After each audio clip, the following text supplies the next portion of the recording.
Une semaine après les inondations à Koya, la chaîne de solidarité se poursuit.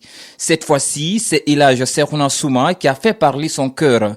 Son geste revêt un caractère symbolique. Depuis cette crise est venue, ça commence par Madame la Première Dame. On a reçu, Monsieur le maire et moi, 9 ministres plus Madame la Première Dame, avec des vivres, des articles, des seaux et autres.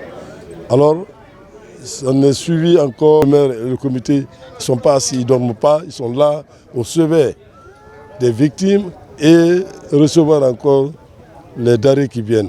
Et mettez-vous en tête que les denrées seront réparties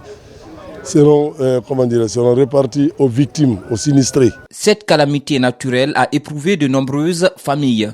Depuis des jours, l'Agence nationale de gestion des urgences et des catastrophes humanitaires est sur pied pour répertorier les sinistrés. Suivant la première évaluation, vous savez, en matière de catastrophe, les données peuvent varier. Donc, mais les données que nous avons arrêtées, il y a 265 ménages qui ont été affectés, et dont 3124 personnes ont été aussi affectés dans ces 265 ménages. Pour cette autorité, le réconfort moral est plus que tout par ces temps qui courent.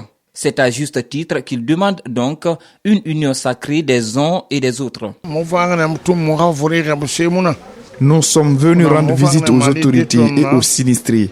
Il n'y a pas assez de moyens, mais nous leur avons apporté 2 tonnes de riz, 36 bidons d'huile et 100 tissus à partager aux différentes familles. Je demande donc l'union sacrée de tous les Guinéens. Pour cette mission, Elhadj Cheikhouna Souma s'est fait accompagner de son cabinet et des représentants d'autres coordinations régionales. Dans le magasin de stockage, les vivres et autres commodités sont empilés en attendant leur partage aux ménages en détresse.